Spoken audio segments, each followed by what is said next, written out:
Bien, seguimos aprendiendo sobre los materiales dentro de 3D Max. Vamos a abrir el archivo de inicio de esta clase que se ha modificado con respecto a la clase anterior, ya lo vamos a ver más adelante. Y voy a explicarles cómo funcionan los otros comportamientos de los materiales. Pero antes de hacerlo, es bueno que hagamos algunas modificaciones pequeñas para poder ver las cosas que estamos haciendo. Entonces, lo primero que voy a hacer es mover esta tetera por acá y con Shift voy a clonar varias copias de esta tetera por acá. Porque quiero algunas variaciones extra. Voy a cambiar la orientación de estas teteras para que se vean distintas, y esta la voy a poner en otra posición. Entonces lo que voy a hacer después es, sé que todavía no lo hemos visto y me estoy adelantando un poco, pero vamos a irnos al panel de creación de luces y vamos a crear una target light. Vamos a crear una luz nueva. Si llega a aparecer una ventana de advertencia, simplemente lo acepta. Lo que nos interesa en este momento es simplemente tener la luz por acá y luego la voy a mover un poco hacia arriba. Entonces ya yo sé que estoy apuntando en la escena, pero todavía no estoy viendo el efecto de la luz. Entonces para ello vamos a cambiar el comportamiento del viewport y voy a seleccionar la opción de acá donde dice estándar en la parte superior. En las opciones del viewport voy a presionar clic derecho y voy a seleccionar la opción High Quality. Al seleccionar la opción High Quality, yo estoy viendo cambios en tiempo real a lo que esté moviendo la sombra o a lo que esté moviendo la sombra del objeto, pero en este caso no lo estoy viendo. Entonces sé que todavía no hemos visto luces, les repito, me estoy adelantando un poco, pero solamente por ahora vamos a entrar a las propiedades de la luz, vamos a encender las sombras para poder verlas, y de esta forma cuando yo esté moviendo la luz voy a poder ver dónde se están proyectando esas sombras. Necesito una luz ahora porque voy a empezar a hacer renders de prueba. Entonces voy a hacer mi primer render de prueba para ver cómo están los materiales en este momento, y esto es básicamente lo que tengo. Bien, lo siguiente que voy a hacer va a ser cerrar esta ventana porque ya tengo este render de prueba, o temporalmente la voy a arrastrar a mi otro monitor para tenerla por allá y la voy a llamar cuando la necesite. Y bueno, puedo hacer algunas variaciones, cambiar la orientación de la luz, etcétera. Voy a presionar Control Z, me voy a mantener allí y ahora vamos a modificar los materiales. Entonces voy a desplegar la paleta de materiales, voy a presionar M y me voy a concentrar en el material azul de estas teteras, este que tengo por acá. Voy a hacer doble clic para poder ver todas las propiedades de ese material. Recuerden que yo le puedo cambiar el color en cualquier momento y el color se va a cambiar en el viewport, pero por ahora lo voy a mantener azul. Entonces habíamos visto, y tengo por acá todos los materiales que vimos para crearlos con mapas de procedimiento en la clase anterior, y aquí simplemente me voy a traer el nodo de este checker, voy a alejarme un poquito con la ruedita del mouse y se lo voy a agregar al diffuse del material. Pero entonces, como voy a trabajar con el checker ahora para explicarles toda esta teoría, me lo voy a poner más cerca y así va a ser mucho más cómodo. Lo arrastro por acá al diffuse y ahora va a cambiar y lo voy a poder ver. Si no lo estoy viendo en pantalla, recuerden que hay que hacer doble clic en el material y decirle, mira, quiero que me lo muestres en el viewport para poder ver ese material en el viewport. Y de hecho, a la hora de hacer render, y me voy a traer la otra ventana del otro monitor, presiono render y puedo ver que las teteras han cambiado. ¿Ok? Entonces, lo que voy a hacer ahora es cambiar el patrón del checker y lo voy a poner como viene por defecto. Lo voy a poner en blanco y lo voy a poner en negro para que entendamos mejor lo que va a suceder ahora. Entonces si hago render, mis teteras van a estar en blanco y negro, y esto sería el tema del diffuse, porque estoy cambiando el diffuse. Ahora vamos a conocer qué hace el specular. Entonces temporalmente lo voy a desconectar y les voy a explicar qué hace el specular. Voy a hacer doble clic acá y en las opciones del material le voy a cambiar algunas propiedades. Por ejemplo, acá en el specular yo puedo hacer que el material sea más brillante o que tenga alguna capacidad reflectiva mayor. Entonces si aumento el valor del specular, de hecho pueden ver que ya hay como una vista previa en el viewport de trabajo que me está indicando más o menos cómo va a quedar ese material. Vamos a tratar de hacer esto aún más pequeño y temporalmente apagar el map browser porque no me va a hacer falta. Entonces fíjense que estoy más o menos en esta posición, voy a hacer un render. Y ahora las teteras están más brillosas. Si no me creen, voy a quitarle esa propiedad y voy a hacer render de nuevo. Y pueden ver que no tengo esa propiedad de brillo, pero que si aumento ese valor, voy a tener esa propiedad de brillo. Pero esa propiedad de brillo está difusa. Entonces ese difuso lo puedo controlar con el glossiness. El glossiness en un valor de 0 me va a crear una curva de reflejo muy rara, muy difusa. Pero si lo voy aumentando, la curva del reflejo se va haciendo cada vez más precisa. Y también lo podemos ver acá en la esfera de la vista previa del material. Entonces si lo voy aumentando, el reflejo es cada vez más pulido. Y si presiono render pueden ver que el reflejo es cada vez más puntual dentro del material. Voy a bajar un poco para que no sea tanto, para que esté más pulido, y luego tengo la opción del soften. El soften me va a permitir suavizarlo. Si lo llevo a 0, por ejemplo, no voy a tener algún tipo de suavizado. sea, va a estar muy, muy suavizado. Pero si lo llevo a su valor más alto, que sería 1, por ejemplo, y presiono render, pues el suavizado o el degradado de ese suavizado va a ser mucho menor. Entonces, ¿cómo voy a hacer que esto sea más plasticoso en caso de que, por ejemplo, queramos hacer un material de plástico?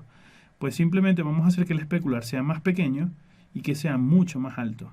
Y de esta forma vamos a tener un material que es ligeramente, se va a ver más plástico que el anterior. Y después yo puedo mover la luz, por ejemplo, y cambiarla de orientación y ponerla en otro sitio y hacer render de nuevo. Y pueden ver que a medida que yo vaya cambiando la posición de la luz, la voy a empujar en este sentido, los reflejos van apareciendo en otras posiciones. Vamos a colocarlo por acá, presiono render y pueden ver que los efectos van a ser distintos. Entonces el material va a poder detectar esta luz y va a poder reflejar, o a través de estas propiedades va a poder cambiar esas opciones. Entonces voy a llevar esto a los valores que vienen por defecto.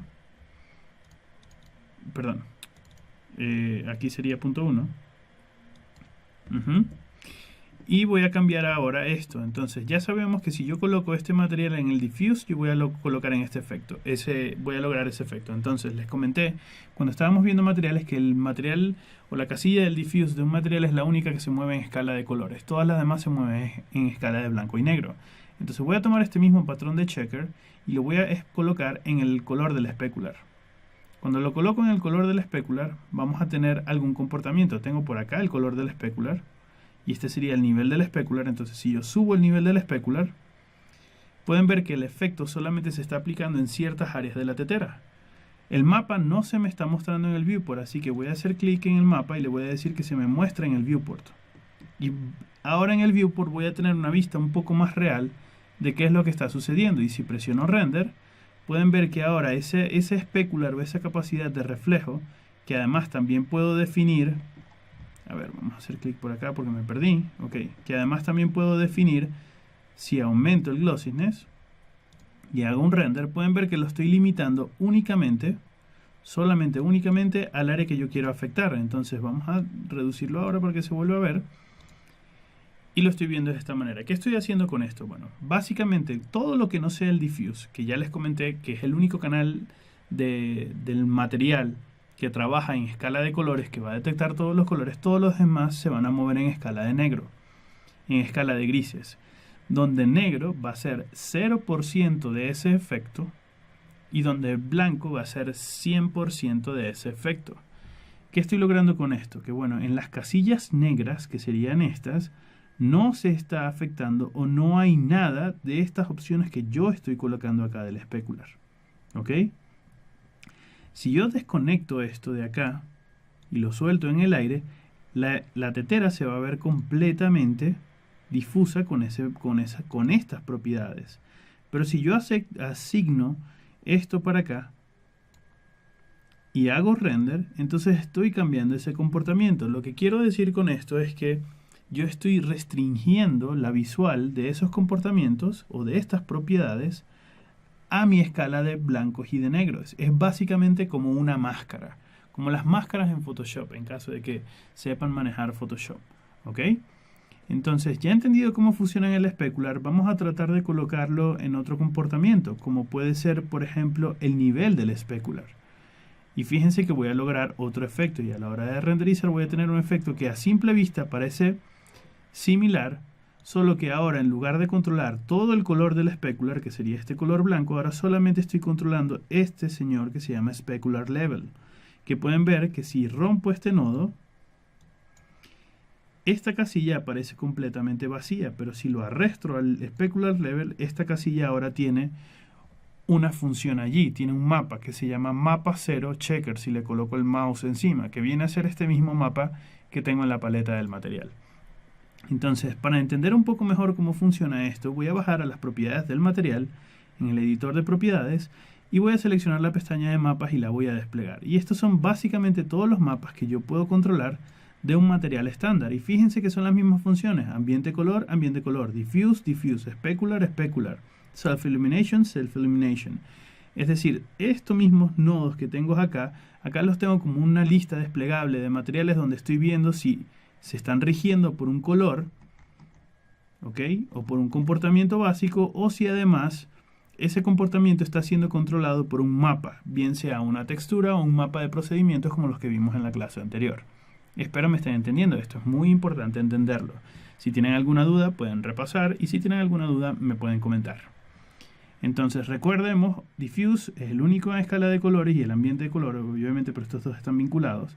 Todo lo demás se mueve en escala de grises. Entonces ya lo coloqué en el specular, ahora lo voy a colocar en el glossiness. Fíjense que cuando lo desconecté no aparece. Si lo toco, vuelve a aparecer. Si lo desconecto, ya no aparece y lo voy a colocar en el glossiness.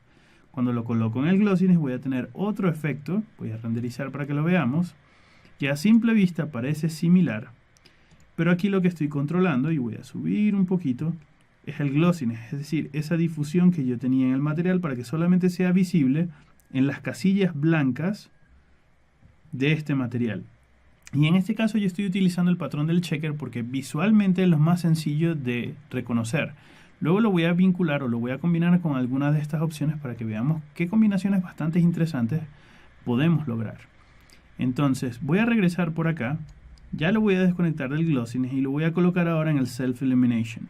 Cuando lo coloco en el Self Illumination y presiono Render, puedo ver que solamente estas áreas de esta tetera, estos cuadrados que quedan oscuros, se están viendo afectados, es decir, no se están viendo afectados por un color de iluminación propia. Los que sí se están viendo afectados por este color blanco. Y esto es básicamente, si subo un poco, en el área del Self Illumination, yo podía encenderlo y ¿se acuerdan que yo podía subirlo con un nivel? Bueno, ahora no lo estoy controlando ni con un nivel ni con un color, sino que lo estoy controlando a través de un mapa.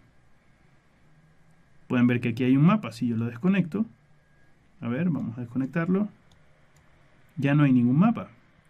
Entonces vamos poco a poco entendiendo cómo funcionan los materiales. Ahora lo voy a colocar en el área del opacity. Cuando lo coloco en el área del opacity va a ocurrir algo muy interesante. Para ello, o para que se vea mucho mejor, voy a llevar estos valores a 0 y a 10 como viene por defecto para que el material se vea lo más plano posible. ¿Ok? Para que no me distraiga.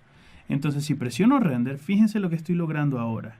Estoy logrando ver a través del objeto. Déjenme y me acerco un poco más para que lo podamos ver. Y presiono render.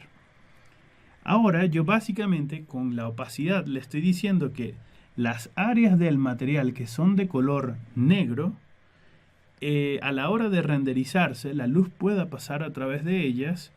Bueno, en este caso no se está viendo por acá, pero es por una propiedad de la luz. Temporalmente con esta luz seleccionada, en lugar de utilizar la sombra Shadow, vamos a seleccionar la Ray Tracer. ¿Ok?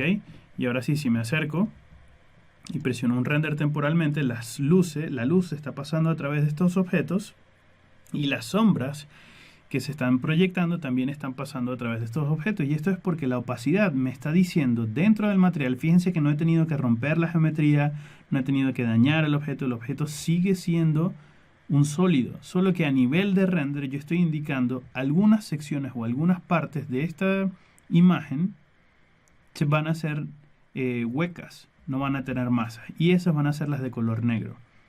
No siempre puedo utilizar blancos y negros, ¿ok? Voy a hacer doble clic acá. Yo puedo cambiar este negro para que sea completamente hueco, como este, pero quizás el blanco no quiero que sea 100% sólido. Quiero que sea 50%, o sea, que la luz pase 50% a través de él. Entonces, en lugar de utilizar un blanco, voy a utilizar un gris. Presiono OK y voy a hacer render. Y fíjense lo que está ocurriendo. ¿Ven? Porque me muevo en escala de grises, donde blanco, en este caso sería el 100% del efecto, que sería sólido, y donde negro sería el 100% o el 0% del efecto, que sería el hueco, porque cuando estamos hablando de opacidad, estamos hablando de masa, ¿ok? De la capacidad de un objeto de no dejar pasar la luz a través de él. Luego tengo una opción que se llama Filter Color. El Filter Color, lo voy a desconectar por acá. El Filter Color me va a permitir a mí, voy a hacer doble clic por aquí para que podamos ver algunas de sus opciones por acá, porque aquí tengo los parámetros extendidos del material y por aquí tengo el Super Sampling, pero eso no lo vamos a utilizar ahorita porque eso son parte del curso avanzado de materiales. Pero el Filter Color ahora lo voy a vincular por acá, Filter Color, y no voy a ver ningún cambio aparente. De hecho, cuando aplico render no voy a ver ningún cambio aparente. El Filter Color no funciona a este nivel. El Filter Color me va a funcionar si un objeto es transparente, ¿ok? Por ejemplo, yo puedo tomar este mismo y colocarlo en la opacidad. Y cuando la luz pasa a través de un objeto, la sombra, en lugar de ser negra, va a tomar el color de ese objeto. Por ejemplo, voy a hacer doble clic por acá y este color negro no lo voy a colocar completamente negro, sino gris. Y voy a hacer un render. Entonces, en teoría, esta sombra debería quedarse un poco más azulada porque la luz está pasando a través del azul. Eso lo puedo controlar con el filter color, pero no se está mostrando ahorita porque el motor de render que estoy utilizando en este momento no me permite ajustar esa opción.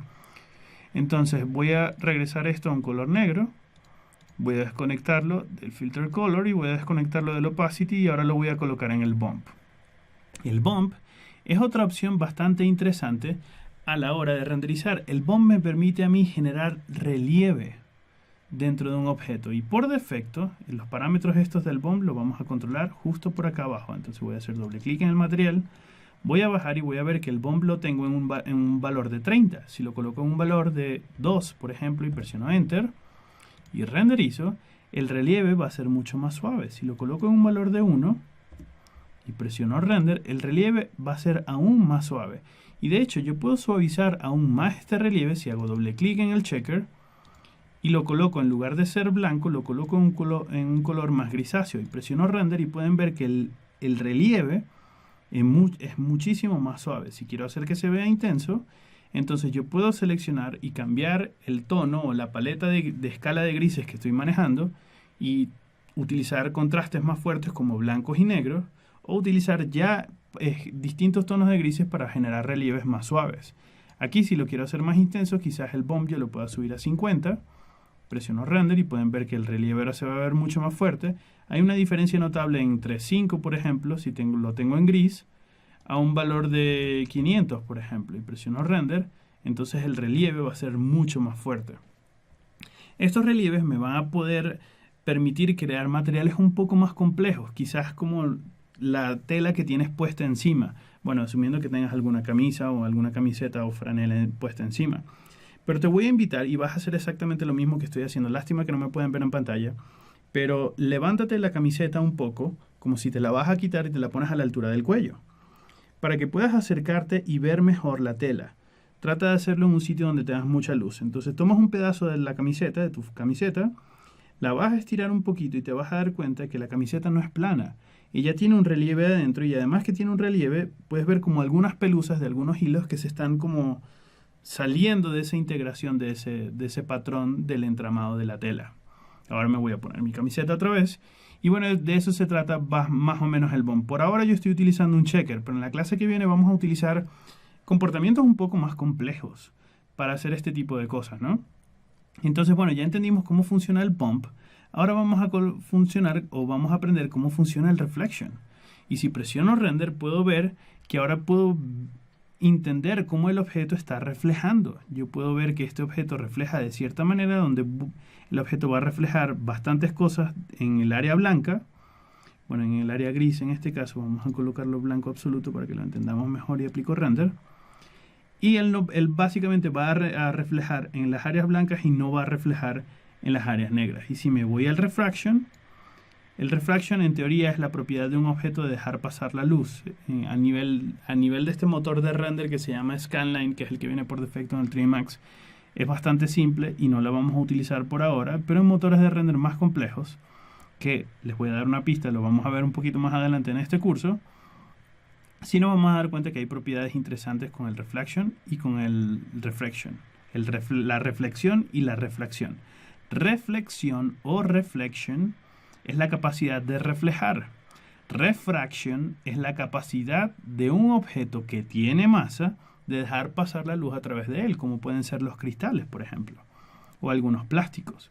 Y luego está el tema del displacement. El displacement me permite a mí crear un desplazamiento de la geometría. Si aplico un render, en este momento no lo estoy viendo porque el scanline no es diestro. No se le da bien el tema del displacement. Y eso que tiene un valor de 100, quizás si le pongo un valor de 600 y aplico un render, y efectivamente no voy a ver ningún cambio. Si le pongo un valor de 0, presiono render, no voy a ver ningún cambio, y es precisamente porque Scanline no es el motor más adecuado para materiales avanzados. De hecho, es uno de los motores más simples que tiene mucho tiempo instalado dentro de 3D Max. Hay versiones desde hace tiempos inmemorables. 3D Max tiene el scanline instalado como motor de render. Y bueno, básicamente no lo vamos a utilizar ahorita porque lo estamos utilizando ahorita para conocer cómo funcionan los materiales, pero cuando estemos viendo cosas más complejas, el scanline no lo vamos a utilizar. Entonces este mapa que tengo por acá lo voy a colocar por aquí y ese branch lo voy a romper. Y ahora voy a tomar el azulejo y temporalmente lo voy a acercar. Y luego con Shift, fíjense lo que voy a hacer. Voy a clonar este azulejo para mantener exactamente el mismo patrón de repetición, pero este lo voy a colocar en blanco y negro. ¿Por qué lo tengo que colocar en blanco y negro? Porque recuerden que todo lo que no es diffuse tiene que estar en blanco y en negro. Entonces voy a arrastrar este material al área del diffuse y las teteras ahora se van a ver como el azulejo de una piscina. ¿Ok? Pero ¿qué pasa? Que si yo ahora quiero hacer un cambio, quiero darle un bump, quiero darle un pequeño relieve para que este material, para que estas losas del azulejo se vean mucho mejor. Déjenme hacer esto bastante más grande para que lo podamos ver mejor. ¿Ok? Entonces ahorita no tengo ningún efecto. Voy a tomar este mismo y lo voy a copiar al bump. Y pueden ver que ya aquí aparece un ligero relieve. Aparece un ligero relieve porque él está detectando esto como un mapa para poder hacer el relieve. Sin embargo, les recuerdo, solamente el diffuse trabaja a color. Por ahora, nosotros necesitamos modificar el bump. Entonces, ¿cómo vamos a modificar el bump? Vamos a hacer doble clic en el material y voy a cambiar las texturas. Si estas son las cerámicas y el bump, o la teoría de cómo funciona el bump es que todo lo que sea de color negro no va a tener relieve y todo lo que sea de color blanco va a tener relieve. Por lo tanto, yo no quiero que tenga relieve la junta de la cerámica, así que esa cerámica la voy a poner negra. Yo sí quiero que tenga relieve los azulejos de la cerámica, así que los voy a colocar blancos. Pero ellos tienen variaciones de color, es decir, unos van a tener más relieve que otros. Esto no debería ocurrir porque ellos tienen una variación de color, pero a la hora que la persona o el albañil lo va a instalar en la piscina, todos quedan a la misma altura o deberían quedar. Por lo tanto, la variación de color la voy a llevar a 0 y el Fade Variance lo voy a llevar a 0 también. Y este sería el mapa de relieve correcto para esta textura y se va a ver bien acá. Entonces vamos ahora, voy a hacer doble clic acá en el material para ver las propiedades del material. Voy a acercarme un poco, pueden ver que ahorita no hay ningún bump, pero si presiono render, ahora tengo un relieve. Donde las cerámicas se están levantando, pueden ver que aquí la cerámica se levanta y la junta se está quedando abajo. ¿Ok? Pero el bump en este caso está muy fuerte. Quizás con un valor de 3 y presiono render pueda tener, bueno, en este caso lo bajé mucho, quizás un 15. Vamos a ver qué tal. Render, un valor de 10. Y presiono render. Entonces fíjense cómo he podido crear un material que es un poco más complejo. Y si me alejo un poco y presiono render de nuevo, fíjense cómo he cambiado la apariencia de todos los objetos. De hecho, temporalmente yo puedo seleccionar todos los objetos por ahora y aplicarles el mismo material. Lo selecciono y presiono A para que todo esté aplicado y presiono render para que veamos cómo se ve el material. Voy a alejarme un poquito. Voy a orbitar mejor. Voy a cerrar acá y voy a hacer un render ya para terminar esta clase y pueden ver cómo se ve mi escena. Acá está pasando algo muy interesante y es que en algunas teteras acá el mapa se ve más apretado, en la caja el mapa se ve menos apretado y en el plano el mapa se ve menos apretado. Esto ocurre porque los mapas no están homogenizados, es decir, cada objeto tiene como un factor de escala propio para recibir una textura